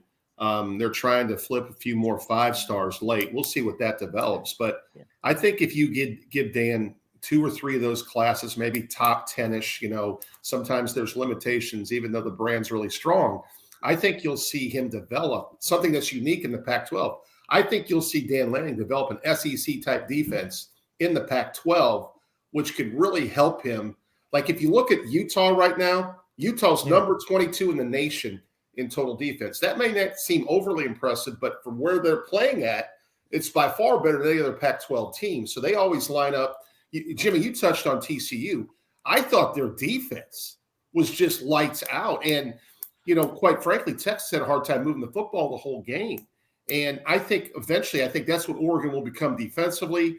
And, right now they're just, really, really good. And they're number 2 in the country offensively, but defensively they have a way to go. And I think that balance, that complementary football is where you look at Georgia. And they're doing it on both sides of the ball, special teams. And that's why that Tennessee game was so interesting to me, is because everyone prior to that game didn't think that the young, secondary of Georgia, all those people you said they lost, Rob, they're like, they can't line up with Tennessee. Well, they did okay. Now, I think everybody's also, another thing, I think everybody wants to see that rematch on a neutral site as well, in better field conditions, to see what Tennessee can do the second time around. And obviously it can't happen in the SEC championship game. And I also want to put a plug out for the job LSU and Brian Kelly's job done this year. Is there a more exciting defensive player than Harold Perkins Jr.? And he is a true freshman. And I got to tell you, you got to scheme for that guy. You got to get more 12 or 13 personnel when you play that guy, because he's coming to get your quarterback. He is phenomenal. He had a flu game, and completely the reason they beat Arkansas was Harold Perkins Jr. Yeah. Well, I mean, I remember the 1983 Auburn-Florida game. Auburn was 3, Florida was 4 at Jordan-Hare Stadium. In the locker room before the game, Auburn running back Vincent Bo Jackson was throwing up just constantly. He went out and had 20 carries, 196 yards, and a 28-21 Auburn victory. You know what? Harold Perkins is the Grim Reaper. I mean, you see that guy coming, it's over. And he's a talent, man. And Jimmy, you really opened up a lot of eyes. I've always been impressed with Brian Kelly, and your prediction that he'll probably win a couple, maybe 2 or 3 national championships at LSU. Pretty strong stuff. We've got about a minute before the break. Why is Brian Kelly so much better at LSU? I know the obvious reasons. He's always had talent, but is it that much better than what he could ever get at Notre Dame? We got about a minute. Yeah, because of the entrance requirements at Notre Dame. And come on, LSU's hard to get into. Frank Duffy went there. Yeah, we'll use that in the closing arguments there. But as far as Kelly's time at Notre Dame is concerned, though, he had made peace with that Notre Dame was not going to be able to go after every player that most of the heavyweight programs had access to, and he was fine with it. But then when you have somebody calling and they offer you 10 years, $100 million, that can change your mind in a hurry. And again, he had tremendous success, multiple national championships at Division II at Grand Valley State. He won big at Central Florida. He won big at Cincinnati. And by the way, at Central Michigan and Cincinnati, Butch Jones followed him and had great success because of the work Brian Kelly had done to leave him with. Jimmy, hold those thoughts. Taking a quick break. Be right back. Hey y'all, it's Ainsley from Hewlett & Dunn, just coming to let you know about our new collection of boots. It's going to be our dress boots. They're the horsepower collection, and they're genuine exotic leathers and really comfortable. Comes in all different sizes and patterns, so come check them out.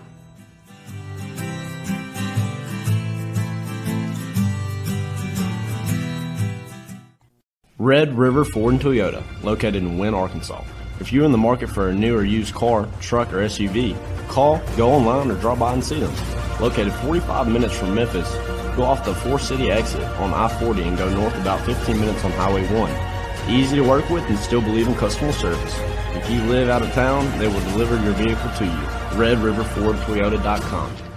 Just see what they can do.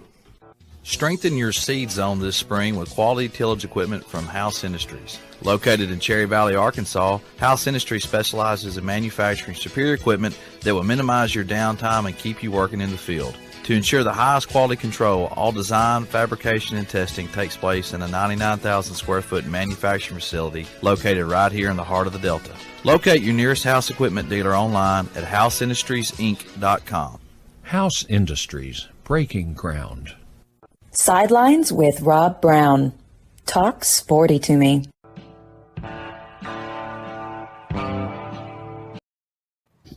All right, Rob Browne here with the Hollywood Squares. Matt Dean over in Memphis, Rhodes College, beautiful.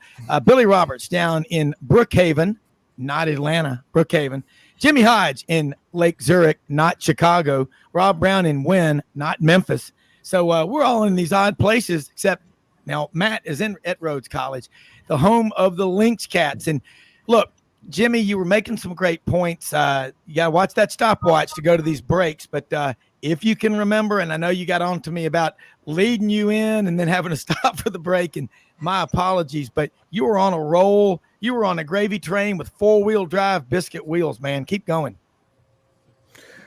Well, I kind of lost my train of thought because I had to do something else during the break. And you were talking about Brian Kelly leaving some good work behind at Cincinnati, and wherever he goes, he leaves a nice program behind. Yeah, and that really made Butch Jones's career, because he followed him at Central Michigan and then at Cincinnati, and he just came in and opened the door and got in the driver's seat of a finely tuned Mercedes, and that got him the Tennessee job. And so Brian Kelly has been doing this a long time. When you combine his wins at Grand Valley State, Central Florida, Cincinnati, Notre Dame, he's number 2 behind Saban in total wins. And this guy's been able to do it at every level.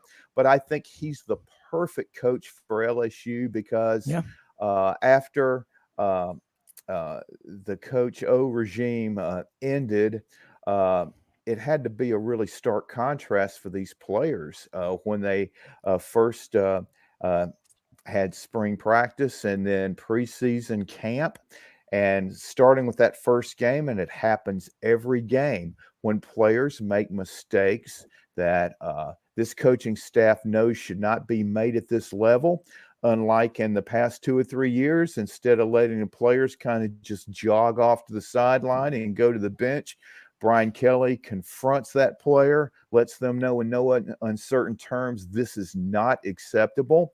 And then about 30 seconds later, he'll go back to the bench and encourage him and say, hey, I know you're better than this, but you know that you can't make these mistakes and have us be the type of team that we want to be. So again, he's just the perfect coach for them, and LSU fans have to be elated of what lies ahead in the coming years, I think. Yeah, and they should be. And a coach that, when a coach is getting on to you, that means he cares about you. When they don't get on to you, that means they've lost interest in you, because they can't care more than you care. Watch this NIL, guys. Story developing, probably going to come out today.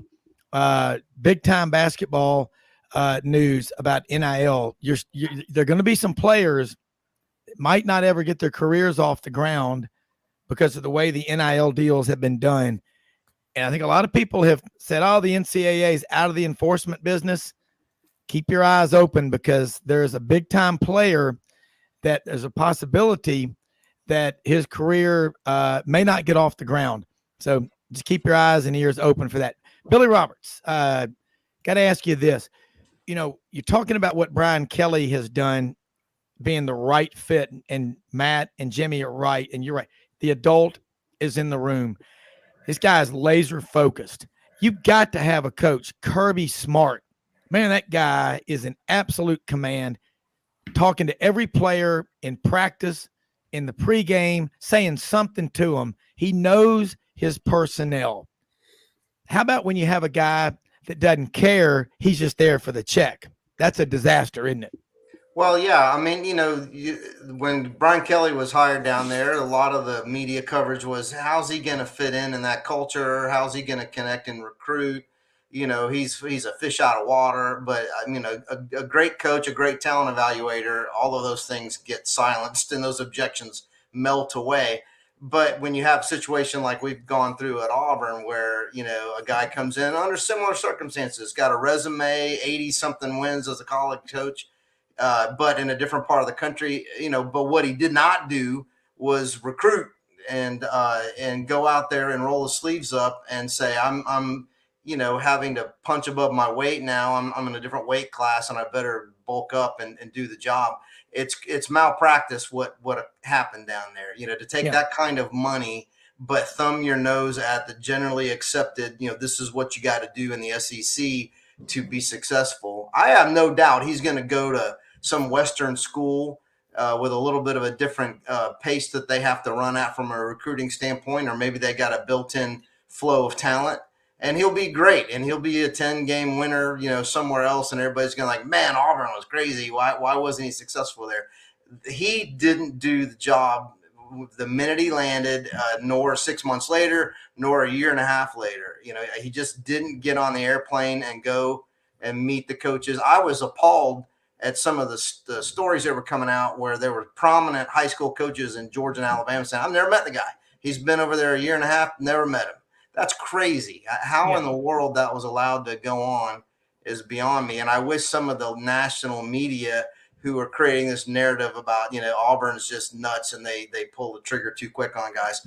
If you're paying that kind of money and you can see immediately that they don't grasp the job and they're not going to be successful unless they make a change, then, you're not being nuts. You're actually being astute. You're evaluating him as a talent and saying, you're not going to work out here. And I think they recognize that within days of him arriving, unfortunately. Yeah. And these aren't stories all coming out of the rearview mirror, guys, that I heard this immediately, like weeks, months, several months after he'd been there. I don't know if these Boise guys are going to be able to figure out how you recruit down here in the South. And that's absolute fact. And so, Matt, as an athletic director, now associate AD, coach for 16 years, women's basketball, think about it. I'm hearing stories where student athletes are coming into the coach's office. Let's come in. Here I am, Rob Browne, coming in there to Coach Dean's office, and I'm saying, Coach, man, hey, man, Rob, how you doing? Good. Instead of me saying, hey, I want to learn how to be the best weak side linebacker, the best offensive left tackle I can be, I'm coming in and like your kid asking for his allowance before he's done the yard work and saying, man, I want to talk about my NIL deal. And you're sitting there in your mind going, this guy hadn't done a damn thing. He's lazy. He's late for practice. He misses half the workouts. He sleeps in. He's not a good teammate. And he's telling me he wants more money. What would your initial reaction be?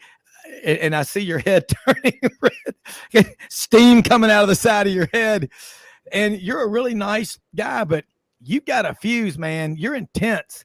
You don't coach to lose, and you also don't coach to be an agent and work NIL deals. That's a problem, and that's why I'm saying the market's going to correct itself.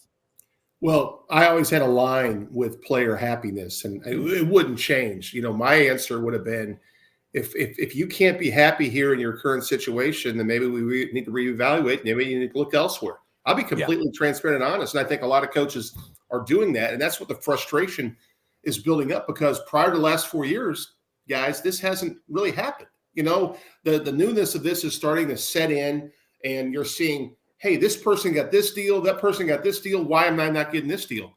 Well, hey, I'm here to coach ball. And if you can't be happy with whatever deal you worked out, then we're going to need to part ways. That's the way I would help it. I'm a developmental person, a developmental coach.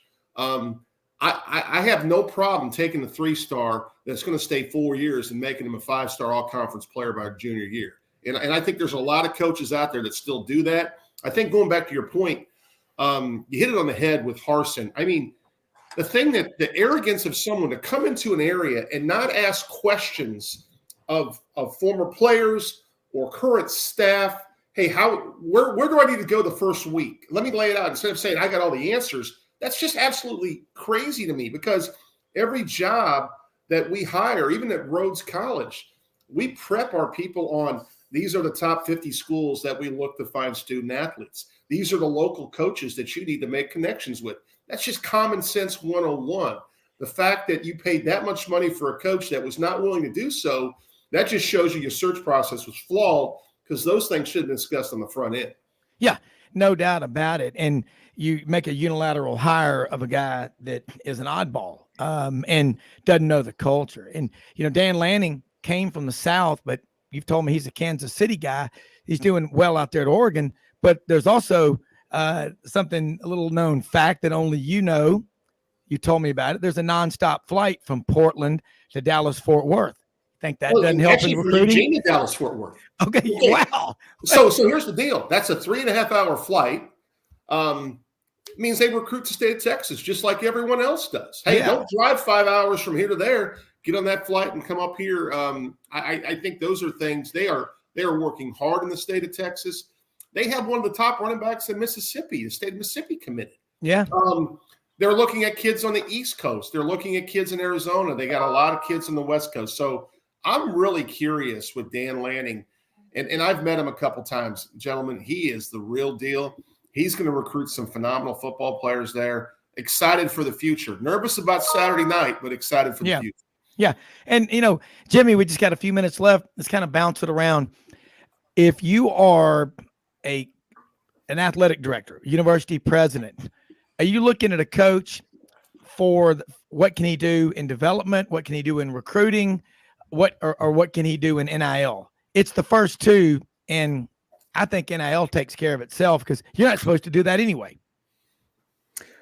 Well, I think it's just a combination of a lot of things. You can have great talent, individual players, but you've got to develop them, but you have to vet them to make sure that they're going to be good teammates, because this isn't going to be like high school where you're better than every other player on the field. You might not be as good as maybe half the players on your own team, and you have to have players accept that reality that things might not be all peaches and cream from the first day you get there. You're going to have to try to get better every day. And one day it's just going to click for you, but you have to accept that if you're not prepared for that reality, you're most likely going to have some problems. Yeah. I mean, that's a great take. Billy Roberts, you're looking now where you are, college football playoff. We had Bill Hancock, executive director of the college football playoff, on the show a couple of weeks ago, a couple of days after the initial rankings came out. Ken Capps, Football Writers Association of America out in Dallas, who knows Bill Hancock, their neighbors, said it was refreshing not to see Alabama in there, jokingly, because they're there all the time. That's a hell of a standard. But, he's a Texas grad. His wife's a TCU grad, the Horned Frogs. If you're the Frogs, how do you keep a 13-0 TCU team out if, let's say, this scenario happens? LSU wins out, beats Georgia. Georgia's 12-1. Tennessee finishes 11-1, and you got LSU, the SEC champion, at 11-2. Jimmy made a great point. How do you do it? You can't, but they will, because there'd be riots in the streets if they don't have at least one Big Ten team in there. Well, that's right. And if you remember the bitter history of, how the playoffs came to be to begin with, Auburn was the SEC champion, undefeated, and was left out. Yeah. And then, that was in Oklahoma, got rolled by Southern Cal, I think, in the championship, right? And 56-14. They got in, Auburn was left out, and it was not even a competitive game. So you can't do that. You gotta, you can't leave an SEC champion out, right? I mean, that's just not going to happen. Any longer, but I give all credit to Auburn for kind of creating and exposing that inequity. But there'll be, if the Big Ten doesn't have a representative, of course there'll be a bunch of media that'll go bonkers, but they got two teams in the top three right now according to the rankings. So they're probably feeling confident that they'll get one of them in. But I'd like to see TCU in there. I think they've had a good program for a while. They deserve that recognition. It would be fun to see them in there. Go look at the rankings. Matt, I don't know if you or Jimmy or Billy can look at that right now, but I bet if you go back in this millennium, all right, since the year 2000, Y2K, the biggest non-event since the last Ice Age, I bet you TCU is in the top 3 most wins in this millennium, top 3 or 4. It's not like they just came out of nowhere, Matt. Small private school. We don't know what the coach makes, but we do know this. They're sitting there at number 4 with Spike Dykes, son of Sonny Dykes. What is it about Texas, guys? Everybody got a nickname like Spike or Sonny or Red. But, I mean, Matt, that TCU team, and Jimmy was thinking they'd lose at Texas. They still got to play Baylor. Is it Kansas or Kansas State as another team they got left? I'm not looking at the schedule. Well, Iowa State. Iowa State. That's right. To your point, I mean, Gary Patterson built a phenomenal program there for a long period of time. And then obviously, we talk a little bit about what people inherit. I mean, I know the last year of Gary's deal was not very good, but there's still a lot of football players in that program. Yeah. And I compared a little bit to what Heupel's done at Tennessee. Is you've taken some good players and you've coached them up, and you've got a great result. And I think I'm gonna bring a scenario to you as well. If Georgia runs the table and beats LSU, I think Ohio State's going to beat Michigan because if the game is in the shoe. I think we could see a Georgia, Ohio State, Tennessee, and if TCU loses, I could see us having 2 Big Ten and 2 SEC teams in the Final Four. I could see Michigan, if it's a close game, being 4 and playing Georgia, and Ohio State at 2-3. I think it's going to be crazy down the stretch, but I do believe TCU holds its own destiny. If they win out, you got to put them in. That's my opinion. Yeah, I'm with you. We're about out of time. I want to say this real quick. Go out and help somebody with the expectation of getting nothing in return. Just give to give out of the goodness of your heart. Don't give to get. Most often we see the face of Christ in the least among us. And great show. Wild. Man, what a wild day. Mildred, our IT specialist, has been on top of this. But we got a great show on tap for tomorrow.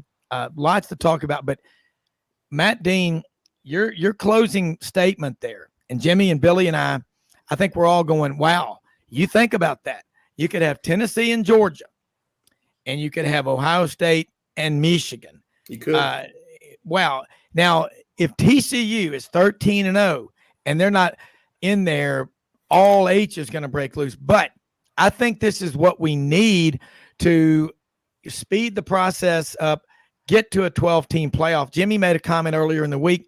I can't remember a better case being laid out. It's so obvious what we need to do in terms of getting the college football playoff to 12 teams. But the interest in college football, folks, all over the country is getting stronger. Look at the numbers 40 and 50 years ago. Look at the numbers today.